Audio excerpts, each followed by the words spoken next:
I think a lot of schools will be saying that, well, we are not that well resourced compared to some schools. So how can we make use of our limited resources and still do well in this competition? So I'll be covering a bit of that as well. Okay, so the first thing, okay, forming the team, okay, I think the first thing we ask ourselves is what are the attributes or characteristics for the students, okay, that we're looking for. So these are the things, okay, I just very quickly show all. Okay, so obviously you need to be strong in physics and mathematics, right? The competition is a very rigorous one, so you need to be able to handle the mathematics and understand the physics, right? And then as Dr. Yu has said, sometimes programming skills will be very useful in helping you to solve difficult equations, and then maybe also to run some simulations, okay, so that you can visualize the phenomenon better, right? And then of course, you need to do experiments to verify your theory. And very often, all these theory experiments are non-standard experiments. So you need people who are good in hands-on skills, who are able to construct things. Okay, and then of course, hardworking students, okay, who can work very focused, okay, for a period of time, right? And then students with good initiative, they don't have to rely on teachers, okay, to tell them what to do. They can figure out what to do themselves. Okay, and then obviously at the end, in the physics fights, you need to be able to communicate well to the jurors and to your opponent. So you need good presentation skills. Okay, so I'll move on to the part on how to start doing a report. Okay, so and for this part, I'll make reference to the qualifying question for this year's SYPT, which is the single lens telescope. So as Dr. Yu has said, right, the first thing is you need to understand the phenomenon. Okay, so when I was told, okay, this is the qualifying question is single lens telescope. So the first thing I do is actually I go and think about it. We are using the pinhole to replace the eyepiece of the standard telescope. So how would the pinhole come in? And I teach in the JC, so I have not done ray tracing for many years. So the first thing is I go back and do some ray tracing. Okay, pass the light through the lens and then see where the light goes. All these are actually the slides that I did. Okay, when I brief the students. So after that, okay, I figure out, oh, the pinhole must be positioned at a certain region. Okay, if you place it out of the region, then you won't get a full image. Okay, so I get some basic understanding by looking through, studying the problem myself first. Okay, then after that, of course, Dr. Yu provide us with a lot of scientific papers. So it's very useful to read through those papers. Maybe start with the easier ones, those that you can understand. Okay, and because reading those papers, it gives you the work that's done by other the scientists. So it gives you a very good idea of what are the important things to consider. Okay, so I read through a few papers, get some idea of what are the main things that we can consider. Then I meet up with the students. Okay, if in my case, some students are very enthusiastic. Okay, so they actually read up some papers themselves. Okay, so they come with some ideas as well. Okay, then the next thing, before you start working on the experiment, is to actually unpack the problem statement. So in this case, we scrutinize the statement, and then we talk about, for example, parameters of the lens and the hole. So what do they mean? All right. So of course, very easily we come to that size of pinhole must be important, focal length of lens probably are important, and then there's also this very important word, how they influence the image. So as a telescope, obviously the most important is magnification. After that, then brightness and things like that. So all these we identify all these are important things that we want to study. So that set our direction for our experiment and our theory. Okay, so after that you can start doing the, working on the theory. Some people will do some programming to do the ray tracing, right? And then some people start constructing the telescope. Okay, right? Then I think you should include the following in your presentation, right? So you should explain the theory with minimal math, but maximum physics. Okay, I think that in the earlier years, a lot of the teams try to put a lot of mathematics, a lot of equations in their presentation, and then they didn't bring out the physics. So that makes the presentation very difficult to follow, even for the professors. Okay, they look at the equations. In fact, I remember one of the professors telling me, when I was looking at the SYPT presentation, he said that I think the student know what he's talking about, but I don't think anyone can follow what he's talking. Okay, so it's very important that you not just show the equations, but you explain the physics of the equation. right? And then cut away all the algebra. That means you don't tell people, oh, I cross multiply and I do this and then I obtain this. You just tell them this is a physics and this is a solution, all right? Okay, then after that, I think in the presentation it's very important to have very clear pictures of your experimental setup so that people know how the experiment is done. You know, it's well controlled, well designed, and a lot of thoughts are put into making the experiment accurate. Okay, so you have to explain very clearly the precautions you have taken to minimize experimental errors.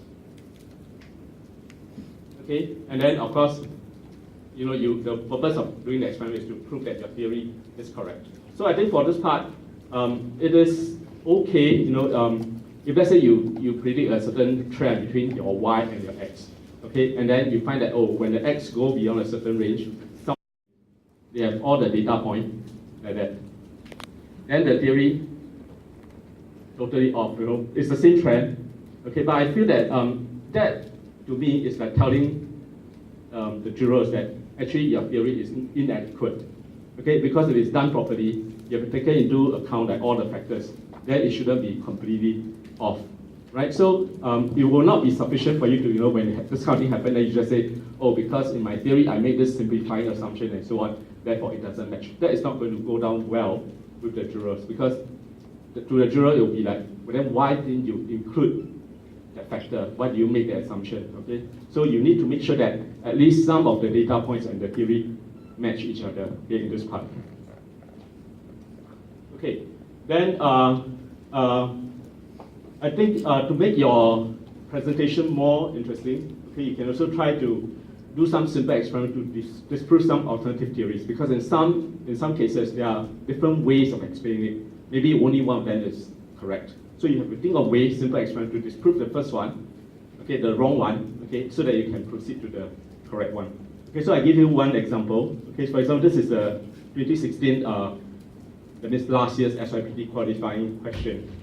Okay, and it's light rings. Okay, when you shine laser light onto the base of the stream of water, you're supposed to see some rings forming in the stream of water. All right, and then the theory, some students say that, okay, this can only happen if the surface where the water lands is a surface that would reflect the light in a diffuse manner. That means it cannot be something that's like mirror-like.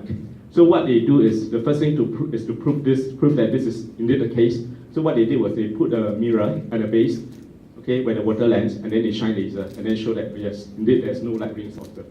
Okay, so this is very similar to what Dr. Yu has said about the two spheres, right? Okay, you prove that oxygen is necessary.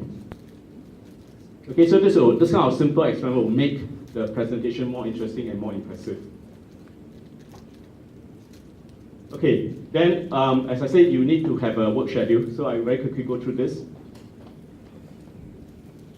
Okay, so I think before the holidays, because our working period is mainly the holidays period, unfortunately. Okay, so before the holidays start, okay, you should have some preliminary planning. Okay, you can discuss about how the experiment should be set up.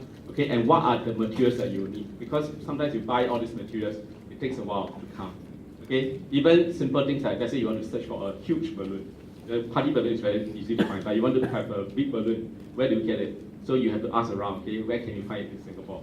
Okay, so it takes some time to acquire material, so you need to have some early planning so that when you want to start at work, all the things are there. Okay, then after that, I feel that it will be difficult to expect any student to spend the entire 6 to 8 weeks of the December holidays in the lab working on this.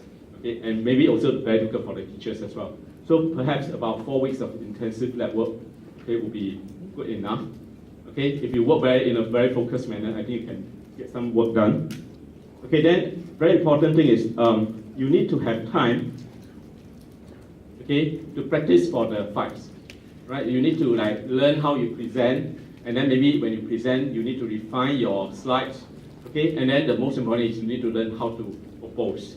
Right? So to learn how to oppose, I suggest you go to the YouTube and you just search for like, you know, IYPT final 2016, 2015. Okay, all these can be found on YouTube, and then you can see how the finals, how the teams in the finals do the oppose. Okay, and there's certain template that they all use, so you can try to adopt the same template. okay, so that you cover every aspect. All right? Okay, then next, okay, some of useful equipment, I think Dr. Yu has covered them. Okay, so I think high-speed camera is definitely the number one thing, okay, because a lot of motions are very fast. You need a high-speed camera to study them, okay? And the high-speed camera is actually not very expensive. For my school, we use this Casio Exidin, which I think costs about slightly more than $400. It's not like super expensive, it's just slightly more than $400, okay? And it can go up to 1,000 frames per second. So it's good enough for most cases. Then a good SLR camera will be good for taking like nice pictures of your experimental setup. If you don't have, okay, you can borrow from friends, okay, or borrow from the students from the photography society of your school, right? So if all this don't have, then never mind. Nowadays the smartphones, okay, the cameras get better and better. The new iPhone I think can capture up to 240 frames per second. So in fact, a lot of students are now switching to the smartphones, okay, because everyone has one. Okay, then of course laser, magnets for electromagnetism experiments, okay, and then some sensors, okay, and I think a lot of schools have data loggers, so all these sensors are not uncommon. Okay, then software. Okay, so I think you have shared all this. Okay, the last one, Audacity, is for like studying sound. So if you want to like know the frequency of the sound, you need the software, and I think they are mostly free. Okay, they are all free. You can just download from the internet. Okay, then I think come to my last slide, maybe the most important one. Okay, which is how to avoid this penalty. You know this SYPT rule, right? You can reject. You have 8 problems to do. Okay, but you can reject 3 times without any penalty. The 4th time you reject, your reporter's coefficient will drop from 3 to 2.8. So let's say you get 5 points for your report. Instead of multiplying by 3, now you multiply by 2.8. Right? So that's what we call a penalty. Right? And then a lot of teams are feeling like, okay, I only have 3 students, each one do 1 problem, just nice. So then I do 1, 2, 3. Okay, then people challenge me 6, 7, 8. Okay, I use up all my rejects. After that, they challenge me 4 and 5. Then I have to take a penalty, right? So very worried about this. So I'm going to share with you how you can actually avoid this penalty. So if you look at it, 8 problems, 3 rejects, you may think that 5. If you do 5 problems, then you are completely safe. But actually, because there's this rule that every student can only go up at most 2 times. So therefore, you go back and work out the math, okay? Actually, 5 problems is not 100% safe. But in reality, 4 reports is already very safe. Okay, in fact, I think I haven't seen any school with 4 reports that end up getting a penalty. Okay, and how is this possible? Okay, so the first thing I think is you do the popular problems. That means when you look at the 8 problems, you ask yourself, okay, do you think any school in their right frame of mind want to do this problem? If you think this problem is very, very difficult, nobody want to do, then there's no point for you to do, because even you do, no school is going to challenge you on this problem. So you won't get to report this problem. So there's no point doing it. So the popular problems will be like problems that are easy to understand. Okay, for example, the standard problem, demonstration for electromagnetic induction. You drop a magnet through a copper pipe, then the magnet will fall through very slowly. So that is like a well-known demonstration. So a lot of people will probably want to do this. So this will be one question that you want to consider first. Okay, then a lot of those more experienced schools, all right, they have better training in like mechanics and things like that.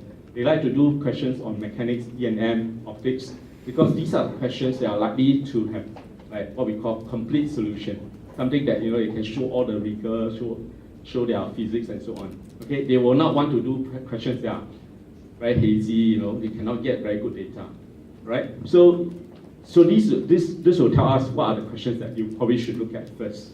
Okay, so that you know that they will be challenged. Okay, then you only need to survive 2 rounds of reports, right? Because there are 4 fights. 2 fights you are doing oppose, 2 fights you are doing reports. So you just have to go through that 2 rounds of reports without taking any penalty, then you are safe, right? Okay, then another thing that you can do is to let the students with 1 report, no report. Okay, this thing always happens. Like you can form your team, then after that, this student at first looked promising, then after a while, stop doing work, okay? Never do work, okay? Until end of the holiday, nothing done. Okay, this happened to my teams as well. Okay, so when this happened, then this person probably can still go out and do some oppose, but obviously he cannot report anything. He has no solution to any problem. So since we have this rule that every student can only go up twice, then we should let this kind of student with no report or only one report to go up first. We should try to save the student with 2 reports, holding 1 to 2 reports for the later rounds. Because if we expose this person too early, then once he is used up, he can't go up anymore, right? So therefore, you try to, if there's one student very important, can do 2 reports, then you should try not to use him, okay, or her in the first round. Okay, then finally, this is something that I also discovered. I used this year. So we have this student do nothing, no reports, okay? Then how can you still make him, useful? So what you do is you ask him to learn the report of another student. So that means in your team, there are 2 students who can report the same problem. So that when when there's a need to, you don't want to expose the stronger one, you can send the weaker one up first. So this will further reduce the chance of getting a penalty.